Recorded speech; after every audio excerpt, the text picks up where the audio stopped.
बहुत पहले की बात है, एक गांव में एक बुढ़िया रहती थी।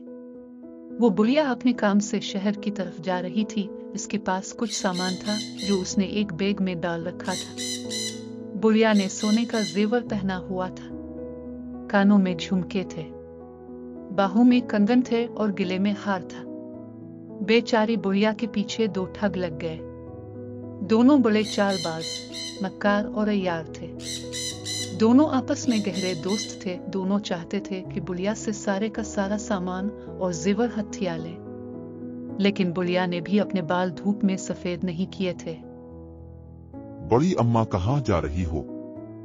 बेटा, शहर जा रही हूँ। फिर तो खूब साथ हुआ। बड़ी अम्मा, हम भी तो शहर ही जा रहे हैं। हाँ बेटा, अच्छा हो गया। बड़ी अम्मा, कोई कहानी ही सुनाई जिससे सफर की थकान मालूम ना हो और वक्त गुजरने का एहसास भी ना हो। बेटा, मुझे तो कोई कहानी नहीं आती, तुम ही कुछ कहो। मगर बड़ी अम्मा, एक शर्त है, वो ये कि अगर तुमने हमारी कहानी को झूठ कहा तो हम तुम्हारे कंगन उतार लेंगे। चलो ठीक है, मुझे शर्त मंजूर है। बुढ़िया सोच रही थी कि अगर वो ठग हैं तो मैं भी उनकी नानी हूँ। थोड़ी दूर जाने के बाद एक दरख्त के साए में खड़े होकर ठग ने कहानी शुरू की। बड़ी अम्मा, हमारी एक गाय थी, बड़ी खूबसूरत, मोटी मोटी आंखें थीं इसकी, लंबे लंबे कान थे, दूध इतना देती थी कि हम दोती दोती थक जाते थे, लेकिन दूध फिर भी खत्म ना होता था। इसमें खास बात यह थी कि अगर हम इसके दाहिने सींग पर बैठ जाते तो मगरिब में पहुंच जाते और जब बाईं पर बैठते तो मशरिक में आ जाते। हमारे गांव में किसी ने उसे गोली मार दी। बड़ा अफसोस हुआ बेटा सुनकर। बड़ी अम्मा, अब आप कोई कहानी सुन आओ। तो फिर सुनो बेटू, अगर तुमने मेरी बात को गलत जाना तो तुम्हें 100 रुपया देना पड़ेगा। हमें मंजूर है। जब मेरी शादी हुई तो मेरे वालिद ने एक बैल मुझे जहेज में दिया। बड़ा अच्छा बैल था, किसी को कुछ न कहता था। एक दफा यूं ही बाहर खेत में कोई दूसरा बैल इससे लड़ पड़ा। ऐसा लड़ा कि हमारे बैल के माथे पर अच्छा खासा जख्म हो गया। हमने बहुत इलाज कराया, लेकिन जख्म न भर सका। एक दिन जब हम सोकर उठे तो देखा 2 कौवे इसके सर पर बैठी है और बैल का इलाज कर रहे हैं। ये बात सारे गांव में फैल गई और दूर दूर से लोग ये सब देखने आते। फिर हम लोगों को ये कहानी सुनाते और फीस में जो भी उनकी जेब में होता ले लेते। लिहाजा अब जो कुछ तुम्हारी जेब में है फीस के तौर पर निकाल दो। लेकिन बड़ी अम्मा, हमने तो नहीं कहा था हमें ऐसी कहानी सुनाओ जिसकी फीस हो। हाँ, लेकिन मुफ्त में तो कुछ नहीं मिलता ना बच्चों। चलो निकालो, शाबाश शाबाश। वो बुढ़िया के साथ चलते हुए अपनी दिमागी सड़कों पर तदबीरों के घोड़े दौड़ाने लगे। बुढ़िया उनकी सोच से ज्यादा चालाक और होशियार थी।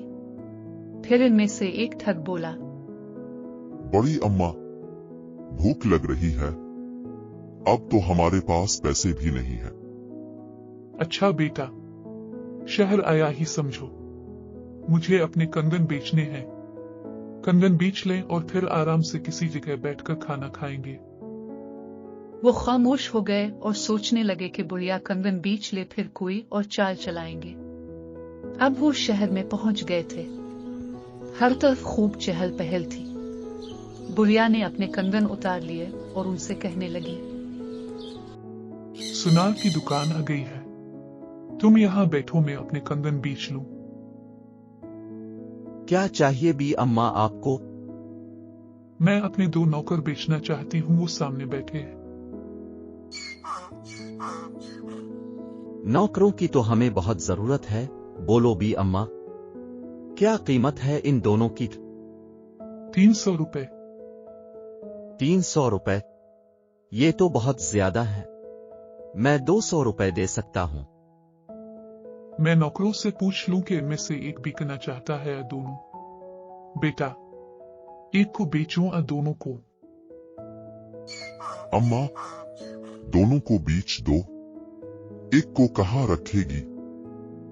ठीक है बेटा, ठीक है। बेटा, तुम यहीं बैठो, मैं तुम्हारे लिए खाना लेकर आती हूँ। कुछ मिठाई भी लेती आना अम्मा। बुढ़िया ने 200 रुपयों में दोनों ठगों को सुनार के हाथ बेच दिया और बुढ़िया 9-2-11 हो गई। थोड़ी देर बाद सुनार ने उन्हें बुलाया और दरिया झाड़ने का हुक्म दिया तो उनको हकीकत मालूम हुई और उन्होंने कहा, अरे वो तो हमारी भी नानी निकली। तो बच्चों, सच ही कहा है, किसी के लिए गड़ा खोदोगे तो खुद ही इसमें जाकर गिरोगे। अगर आप ऐसी दिलचस्प कहानियां सुनना चाहते हो तो चैनल को लाइक और सब्सक्राइब करो और अपने दोस्तों के साथ शेयर करो। मिलते हैं अगली कहानी के साथ। बाय बाय बच्चों।